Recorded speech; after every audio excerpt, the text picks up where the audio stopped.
Good evening. You're watching Left, Right and Centre. I'm Nidhi Razdan. Tonight, the BJP's top leadership launches an all-out offensive against the CBI and the government, accusing the Congress of misusing the agency to frame senior BJP leaders in the infamous Sohrabuddin fake encounter case. Is the BJP's attack justified, or are they protecting their own leaders? Also tonight, the High Court orders the Punjab government to take action against rapper Honey Singh for his songs and summons him to the next hearing, saying his vulgar lyrics should be boycotted. Are such lyrics really a part of the problem? Should we and can we boycott such singers? That's a little later in the show. But first tonight, Arun Jaitley, Rajnath Singh and Vasundhara Raje held a joint press conference in Delhi today, strongly attacking the CBI for its charge sheet against a senior leader from Rajasthan, Gulab Chand Kataria, in the Sohrabuddin Sheikh fake encounter case. They said the case was being pursued to settle political scores. In particular, they claimed that the real target is Gujarat's Chief Minister Narendra Modi. The Congress hit back later, saying that the same CBI had targeted the relative of a senior Congress minister.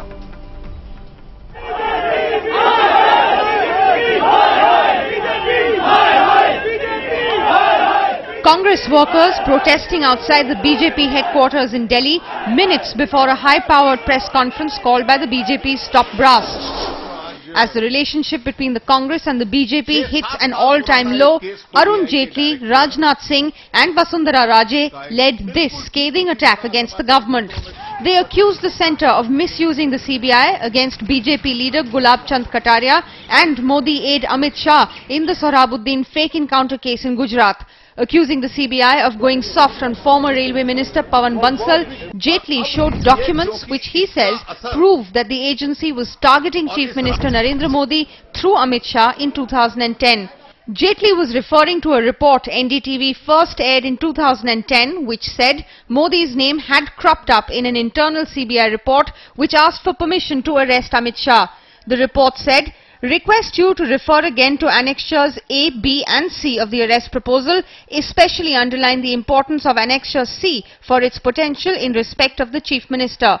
Annexure C was a reference to Amit Shah and the need to investigate a larger conspiracy. जिसमें जांच चल रही है और CBI director अखबार को बयान दे देते हैं कि हमारे पास एविडेंस नहीं है, और जहां एविडेंस नहीं थी, एक केस में कहा जाता है कि मुख्यमंत्री तक पहुंचने का रास्ता है, इसलिए केस दायर करो. Meanwhile, the charge sheet against Gulab Chand Kataria says that Kataria mediated to get Sohrabuddin killed after Sohrabuddin tried to extort 24 crores from his close friend Vimal Patni, the director of a company called RK Marble. Kataria put Vimal in touch with Amit Shah, the former Home Minister of Gujarat, who the CBI claims masterminded Sohrabuddin's murder. The CBI charge sheet also talks about the role of senior police officers like Narasimha Balasubramaniam. The then SP Ongole district in Andhra Pradesh was in constant touch with DG Vanzara, then DIG of the Gujarat police and also one of the prime accused in the case. उसमें गुलाब चंद जी कटारिया का जो नाम आया है वो पूरी तरह से तथ्यों से परे है, और यह मैं मानता हूं कि इसके पीछे निश्चित रूप से एक राजनीतिक द्वेष भाव से इसे किया गया है. But the Congress hit back, saying the same CBI went after the relative of a UPA minister. कि बीजेपी ने 2 दिन पहले भारत सरकार के एक मंत्री के बहुत निकट के रिश्तेदार के खिलाफ एक्शन लिया है, तो उसको बीजेपी सही मानती है. उनके खिलाफ कुछ कार्रवाई हुई है तो बीजेपी सीबीआई गलत कर रही है, राजनीतिक विद्वेष से कर रही है. With the credibility of the CBI at its lowest and zero political consensus, the war over the fake encounter case is only set to intensify. With Bureau Input, Rashmi Rajput for NDTV. And so the question tonight is whether the BJP's attack on the CBI and the government is justified, or whether the BJP's top leadership is covering for their own leaders who may be involved in this fake encounter case. Joining us on the program tonight, we have the BJP spokesperson and lawyer Pinky Anand in the studio with us.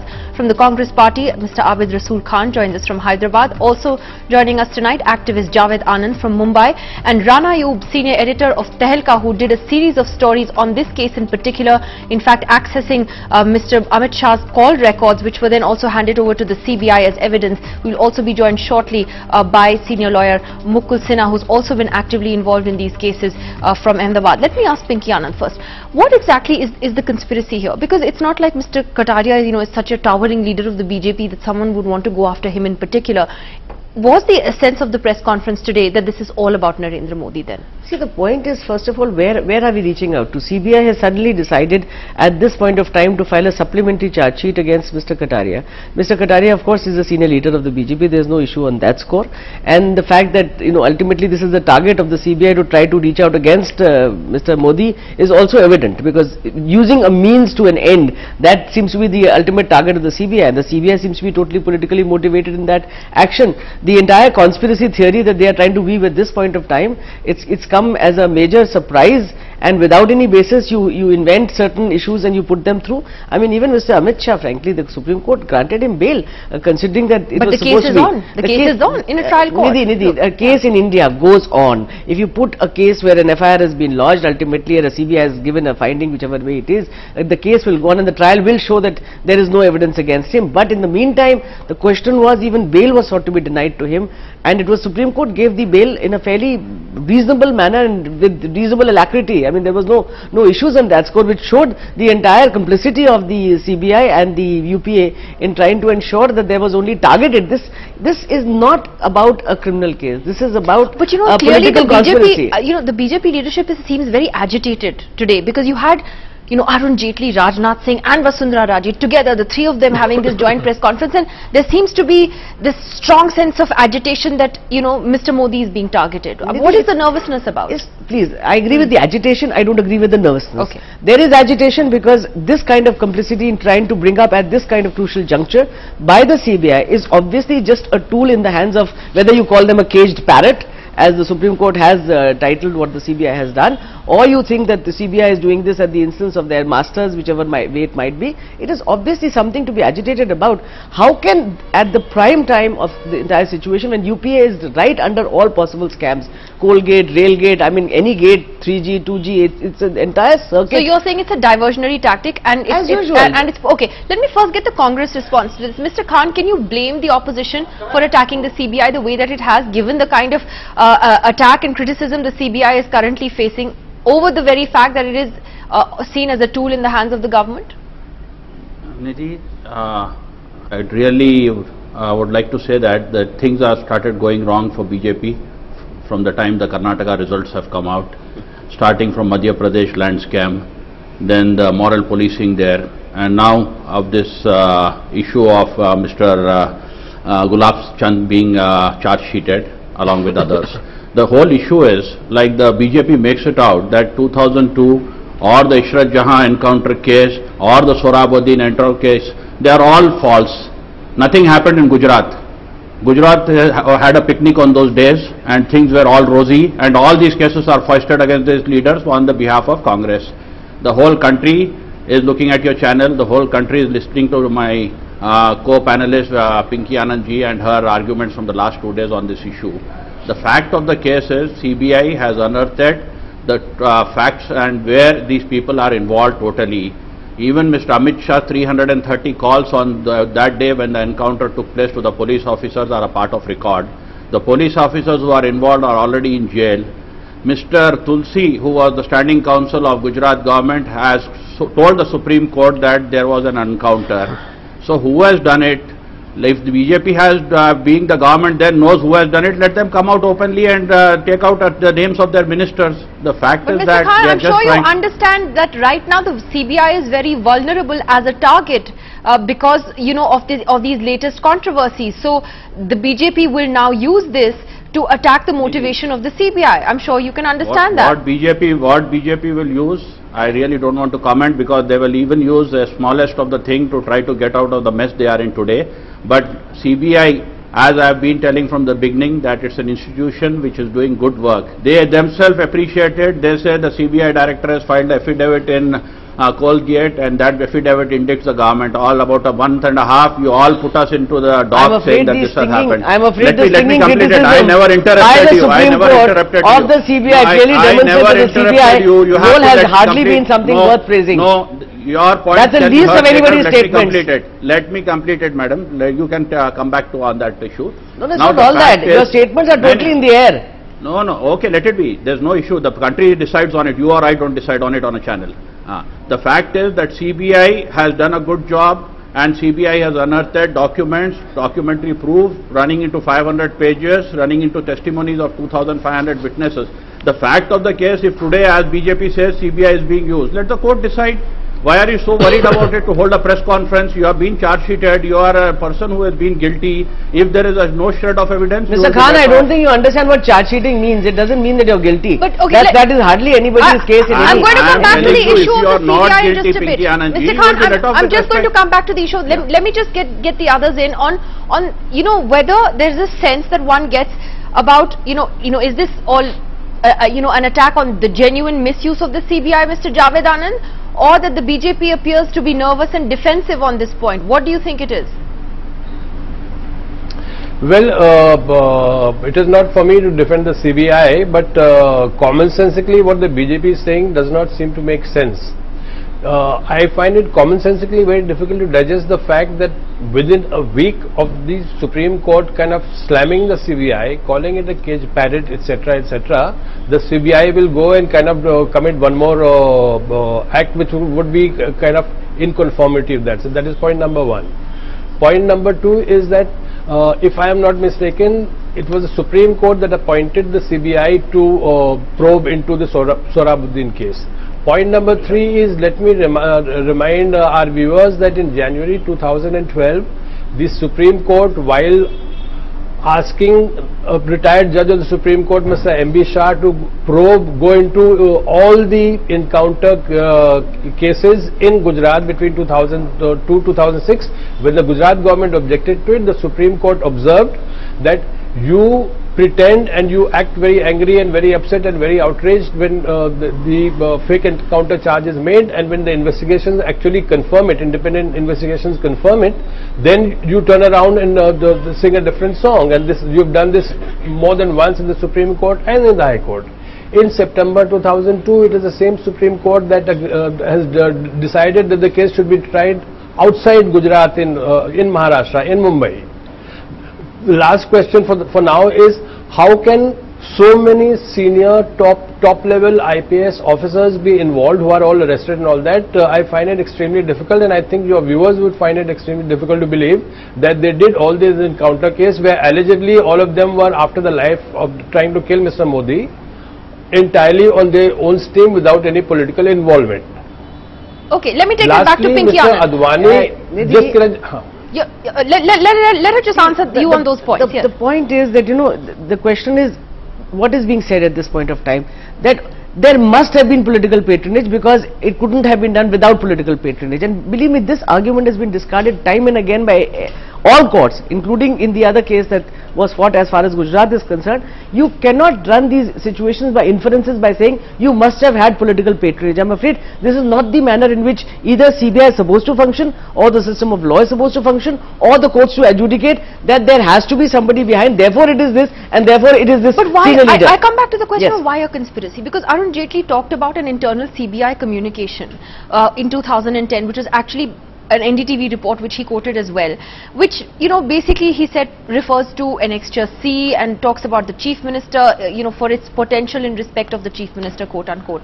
Now, nowhere does this internal communication say, well, let's go after Amit Shah because we want to fix Narendra Modi. What do you want? You have an annexure which speaks about the potential to go after the Chief Minister, and this is an internal communication. Was the Chief Minister. No, not that. The point is there is a potential to go against the Chief Minister. Therefore, there's a whole question as far as the CBI is taking it up to try and implicate the Chief Minister. But it could also be a valid trail of investigation because Amit Shah was close to him. Then why potential? Mr. Modi was the Home Minister. CBI doesn't work in this fashion. CBI is supposed to be an investigating agency which says, very well, there is something to show, there is this line of argument and therefore X person is guilty and that's the way we are going to go after it. Not there is a potential. I'm afraid, where are we headed? Are we going to be only a banana republic that the CBI says, very well, there is a potential, so therefore let's go after Mr. Modi. That is what the agitation is about. If the CBI says there is a potential to go after the Chief Minister, does that necessarily make it a political comment? I think the entire discussion is becoming a little off the issue. I think the real question is, has anybody seen the charge sheet? Has anybody seen what exactly are the reasons for which Mr. Gulab Kataria is today being charge sheeted? I think it is not anything to do with political patronage or potential, but I think it is the fact. It is the fact that Mr. Gulab Chand Kataria was the main conspirator and the main initiator of the murder of Sohrabuddin, Kausar B and Tulsi Ram. It was in fact because of Mr. Kataria that the Gujarat police came into picture.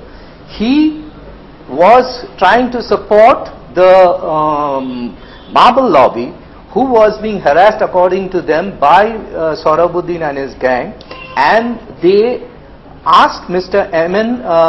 Dinesh MN, who was the SP of Udaipur, to find out Mr. Sohrabuddin and bump him off.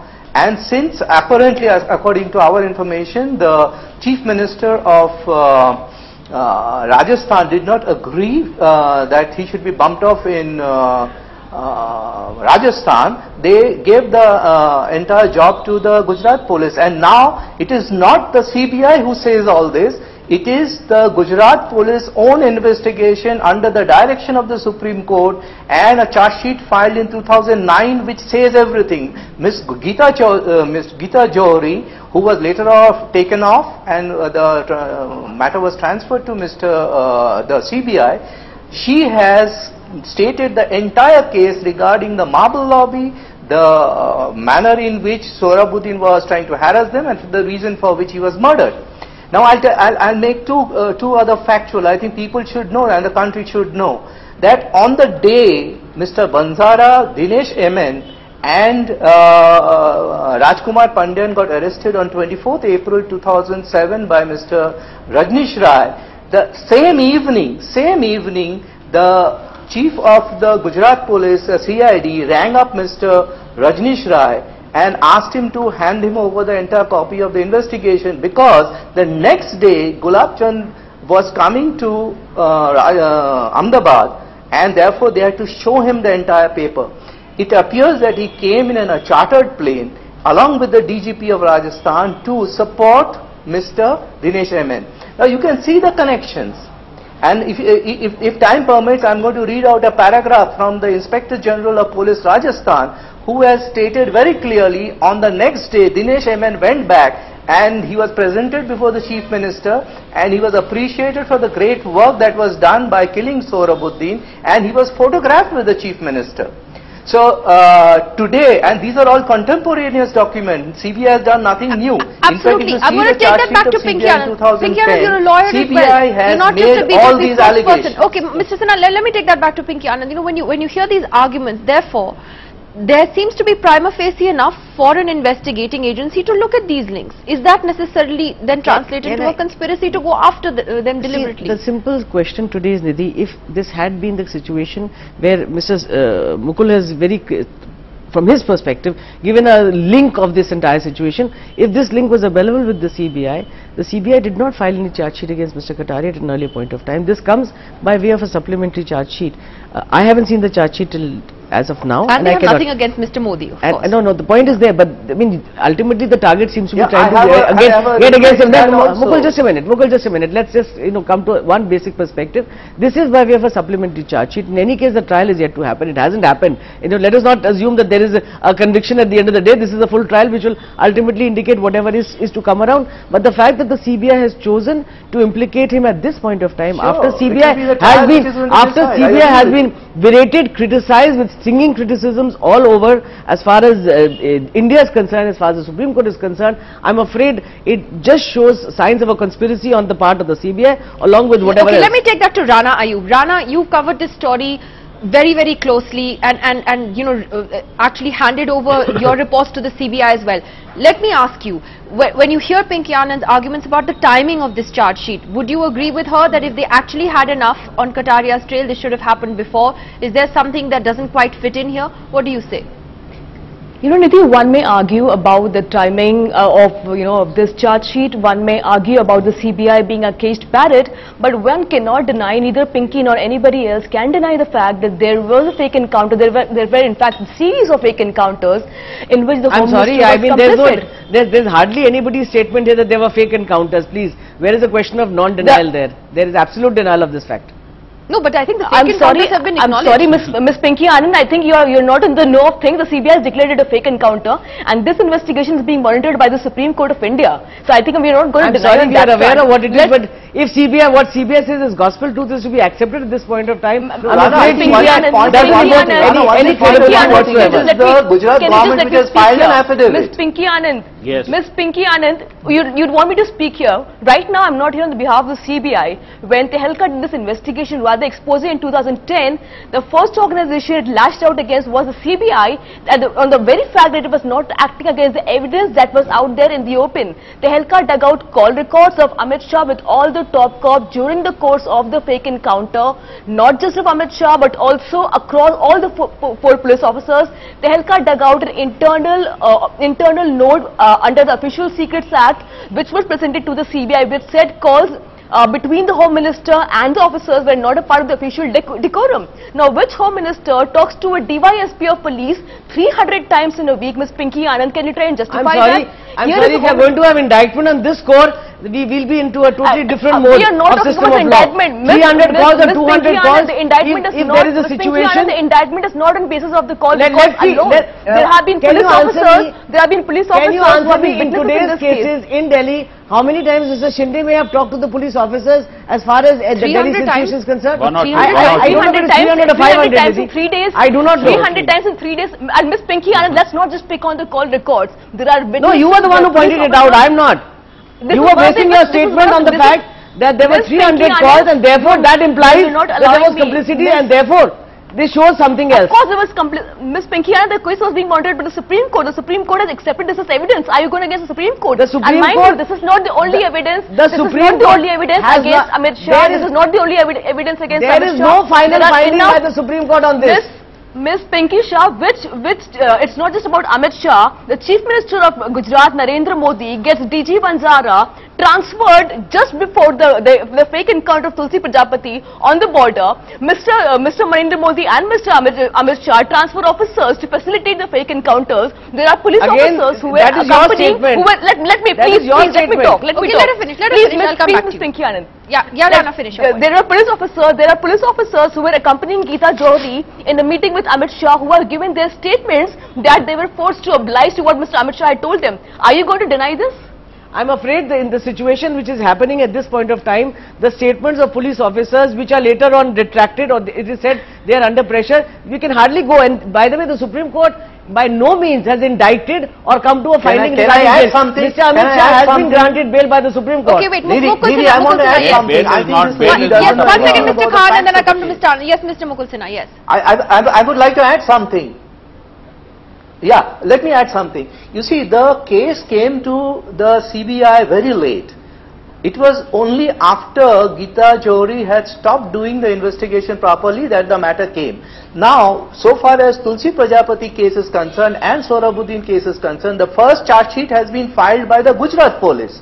And the Gujarat government through the DGP, Mr. P.C. Pandey, has filed affidavits before the Supreme Court stating absolutely unambiguously that both the encounters were fake.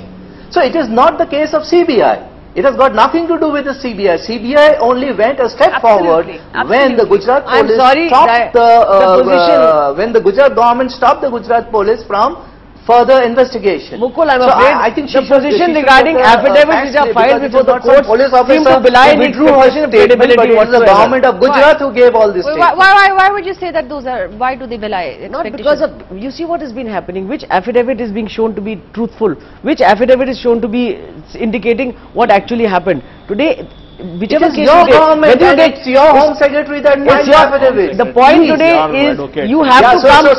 Then you must admit that it is your government which is lying all through. Mr. Sinha, I'm sorry. Absolutely. The position is very clear. You have to have a trial which is going on. You have a supplementary charge sheet filed at this point of time when CBI is under extreme criticism from all aspects. Then don't please the only question today is CBI. If according to all this voting, what is the explanation? Please don't abuse CBI. It's not my abuse. But the point is, isn't the CBI today a political football, Mr. Khan, for everybody? Absolutely. I mean, You're all misusing the CBI in the coal issue. Today, the very fact that the BJP has come out and attacked the CBI investigation into this has also politicized the CBI today. Everyone's politicizing the CBI.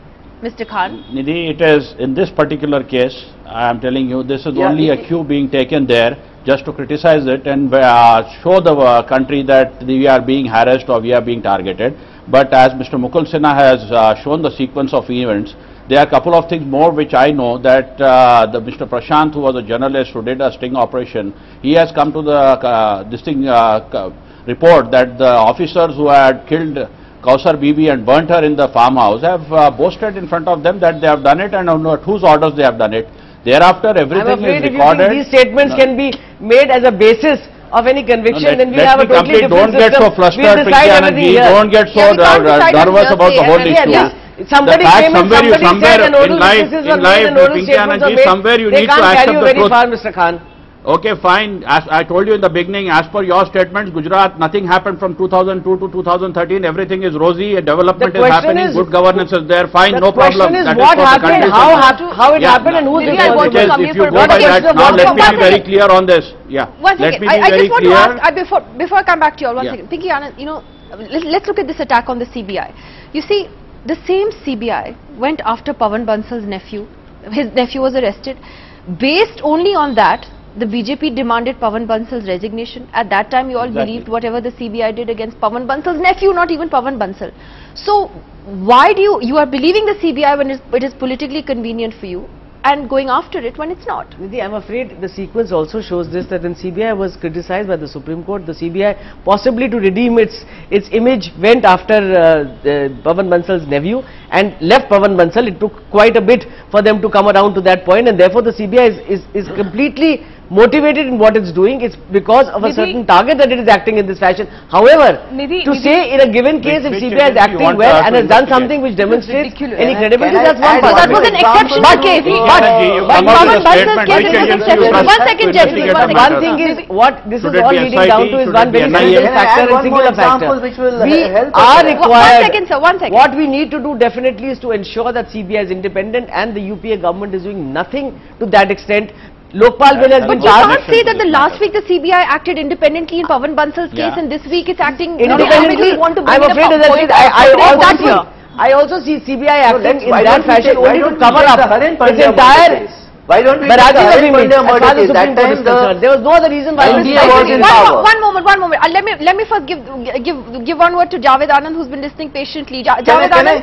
I'll come to you, Mr. Sinha. Mr. Anand, on this whole question, I mean, is there a double standard here on how the CBI is viewed?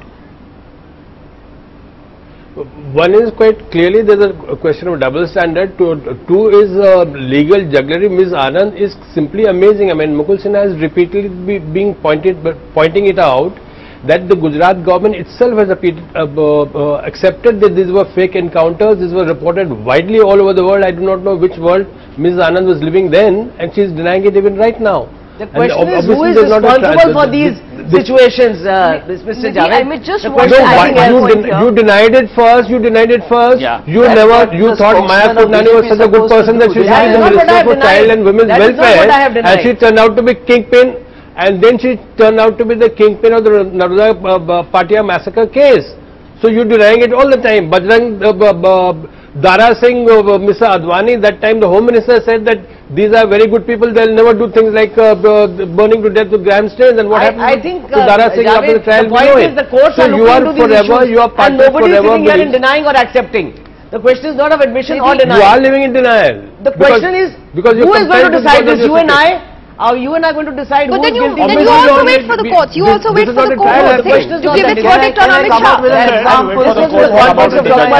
Okay. Bajrangi and Maya Kundnani, that was the context. Okay, but that is already in the court. The question today is when CBI invents an issue which starts off at a point where CBI is under its own criticism, I think there is no other two ways of this. Okay, I just have time for two quick last comments. Yes, Mr. Sinha, and then to Rana. She'll wrap it up for us. Yes, Mr. Sinha. Yeah. I just want to give another example. I mean, the persons who blame CBI so much, let's go back to another very important event in Gujarat itself. That was the murder of Harin Pandya. Harin Pandya was murdered in March 2003 when NDA was in the central government and Gujarat was in BJP was in Gujarat. At that point of time, CBI was handed over that murder. The father of Harin Pandya was howling that it was a political murder, and the CBI was that time, and I think she's right to a certain extent, toned to say that it was a jihadi murder. And finally, the High Court has released all the accused. So it is politics of both sides. Whoever makes it convenient.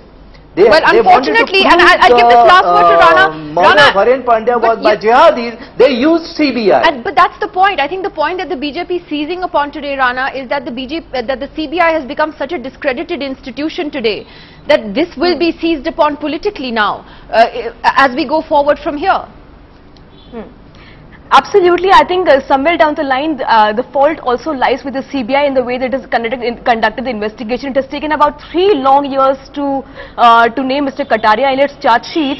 But also, let us, today the BJP has brazenly come out and said, come out and spoken about the fact that the CBI is acting at the behest of the government. It was not the CBI in the first place. It was Mr. Narendra Modi who in 2008 who started his election campaign with the fact that what is it that you want me to do with a man like Sohrabuddin? Why is it that Narendra Modi is now upset? Why is it Amit Shah? Why is this the entire political dispensation of the BJP now upset with the fact that the CBI started now working on this case? So I think the BJP should not be contradictory when it comes to this case. Well, I think as we wrap this up, I think there are serious issues and questions that obviously the BJP leadership that's in the dock over this has to answer, but there are definitely serious questions about the conduct of the CBI as well, and that is why the CBI will now be repeatedly attacked, its credibility at an all-time low, and therefore there will always be question marks as we go forward from here. Can I have a last comment? Yes, Mr. Sinha, just have 10 seconds. Yes.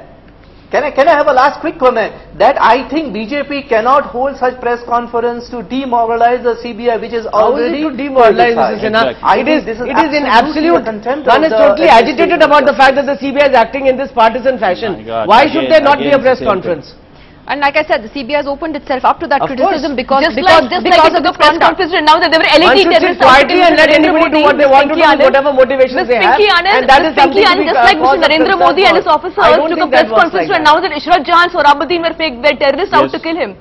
Alright, I have to leave it at that. I'm going to thank all of you very much for joining us tonight. Let's see how these cases though pan out in the weeks and months ahead. They will always, of course, continue to be politically extremely explosive. We're going to take a break. Still ahead, the Punjab and Haryana High Court comes down on rapper Honey Singh, summons him on the next hearing, says his song should be boycotted and banned. Is that possible?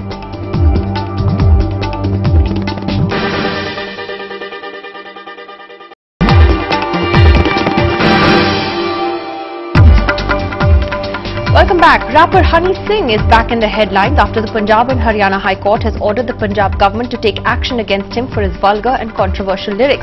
In fact, the court has issued a summons to him as well to appear in the next hearing on the 4th of July. The court has said that obscene songs should be boycotted, reigniting a debate that started soon after the Delhi December gang rape. The court said, and these are some of the quotes, why has there been no action against Honey Singh? He should be boycotted, that our heads hang in shame after hearing his songs, and that he brings disrepute to Indian culture. But the question is, can we and should we boycott vulgar lyrics? Are these lyrics the problem? Are we missing the larger point here? Joining us tonight, 2 radio jockeys. We have radio jockey Safia here in the studio with us, and Anand also joining us from Delhi, and Shaina NC joins us tonight from Mumbai. Let me ask Safia first. You know, we were just talking about this, that, you know, until the Delhi incident happened in December, a lot of people were listening to Honey Singh's songs, and it didn't really strike us to be outraged about them. And then suddenly, you know, we got agitated about them because of what that happened. Is this outrage misplaced? Because we didn't care before that. No, I don't think it is sudden outrage. I think the lyrics are quite offensive. They're not even lyrics. I think, firstly, there's no grey area in this. They are abuses stringed together with some musical notes. That's not a song. And they're actually targeting, I mean, you know, it's rape and rapist, main hu balatkar. You can't even say it on national television. Absolutely. So it's offensive outright. So whoever, I mean, these kind of songs, these kind of artists, so to say, keep coming, and it just so happens that the Delhi rape case has also happened, and of course in the wake of these things, But wasn't he very popular? I mean, you've been a radio jockey, you are a radio jockey. Didn't his songs get a lot of requests? Of course they do, but that's not, popularity is not equal to whether it's right or wrong. Yes. But do you believe that the courts should intervene? Are you happy that the Punjab and Haryana High Court is intervening in this? The judiciary is, the most sacred institution in the country. I think if they're taking a look at this and they are pointing out something, there is something to this. Anant, how do you feel about that? I mean, here, a lot of people have been so really disgusted when you, she has a point, Safia has a point, when you look at his lyrics and when you listen to them, they really are absolutely disgusting. So, don't you think that it is time for people to stand up and say, we're not going to listen to this kind of music? You were right when you said we're missing the bigger picture, because will it...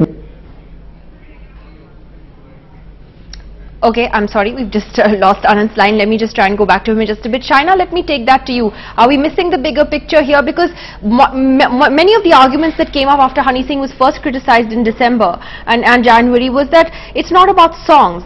It's a larger problem with society. That's what we need to address, and that by targeting his concerts and his songs, we're missing the point. No, but I think that absolutely when one talks about the judiciary intervening, why is the judiciary intervening today?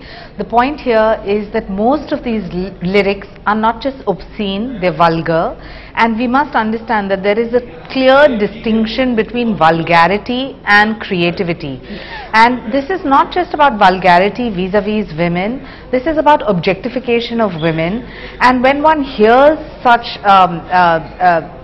kind of so-called creativity, if somebody may want to call it, I think that this is a space which is the parallel of pornography. Because in the kind of whatever little I have heard of Honey Singh's so-called creativity, it is so demeaning to women to start with.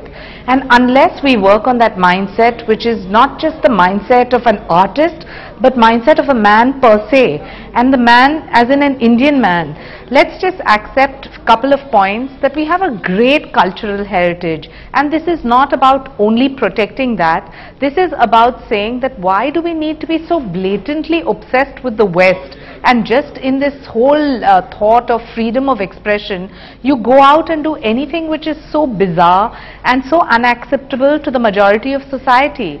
And this includes youngsters, I would personally people who are say that it's not really about being obsessed with the West or copying the West. It's really about lyrics that promote violence against women, which if you have to be outraged about something, maybe that's what we violence focus and on. Objectification. Yeah, so sorry, we have Anand back. Anand, sorry about that, we got disconnected earlier, but the point you were making is you think that the focus is wrong, that this is not the problem. Totally. Will it make the streets of India safer for women? Now, Shaina mentioned objectification of women. That's been happening in Bollywood since a very long time. You have that cheesy line that takrar inkar pyar ki pehli seedhi. If a woman refuses, she will agree. Now, in India we have this problem. Let's find a scapegoat. All right, sorry about that. We lost that line again. But can you respond to what Anand said? Are you getting the essence of the point that he was trying to make? But this is not about scapegoat. He is not just a scapegoat. It's very easy to say he's a scapegoat and Honey Singh is being reprimanded for his artistic expression. There is hardly any artistic expression is my point. I mean, if my 3-year-old nephew cannot listen to these songs and, we can't, as adults, we can use that discretion. That okay, we want to listen to this or not. But as but then if we have to use that discretion, Shaina, isn't there a problem there that if you're going to have courts that are going to start to intervene and decide for what is vulgar for us to hear, what is obscene for us to hear, what isn't, then you're entering into very dangerous territory. Shaina. Nidhi, music is about public space. And public space includes all age groups, all generations and all backgrounds. Now if you're going to expose them to this kind of music, which I don't even want to talk about it, but which goes on balatkar, balatkar, balatkar, I mean as if to say that, show this violence against women and this is what we're going to do. What are we as a society heading out towards? If you see the honorable bench that made this statement and spoke about it, has spoken with such maturity, has said that India has such a great civilization, and the fact that you have artists who are using freedom of expression to kind of suggest that they can go out with any kind of lyrics which encourages violence against women, which encourages vulgarity, and which encourages absolutely appalling language. I think that we as a nation also need to wake up. It's great that we have a judiciary and our courts in place that choose to make a kind of a suggestion such as this, but we as a society also need to know that it's about time that we ostracize what is bad, and in this whole garb of acceptability where you accept anything and everything that comes your way is clearly not the way forward for a civilized society which has such a huge cultural heritage. I agree with China completely, because with so many things happening around this, but if whole courts controversy. intervene, yeah, but if courts intervene, then they're going to decide what's good enough for people to listen. Shouldn't it be people choosing? They're not deciding right anything, now they're but getting at least they're making us aware. Before this, a lot of us didn't even go to, like you said, that we didn't even think about Honey Singh's lyrics. Isn't it time to think and see what we are listening to, and we're making our generation, the younger generation, listen to this? I think there is a point to what China is saying completely, as in the impudence with which he is also on Twitter and saying that no, the brashness that I can get away with these lyrics. These are not lyrics. These are just a string of abuses. All right, I'm going to I would like to go one step further. Yes, Nidhi, last word, China. Yes. This is almost as if it's shock value to create attention, because this is no form of talent. If you're truly talented, there's so much you can do, and especially with what all we have in India, there's so much you can offer to the world and to your own country. But by demeaning women and by using this kind of outlandish language, I don't think you're proving a point other than trying to have a debate which we're discussing, and for people to know who is this Honey Singh.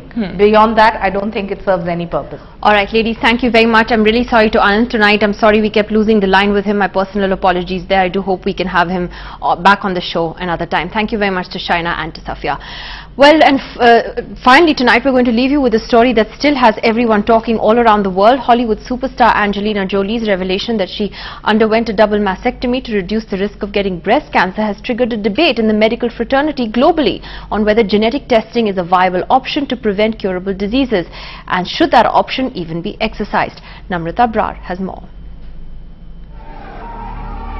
Angelina Jolie's courageous decision to go through a preventive double mastectomy has sparked a debate on genetic testing. Jolie's powerful op-ed in the New York Times on Tuesday explained her decision.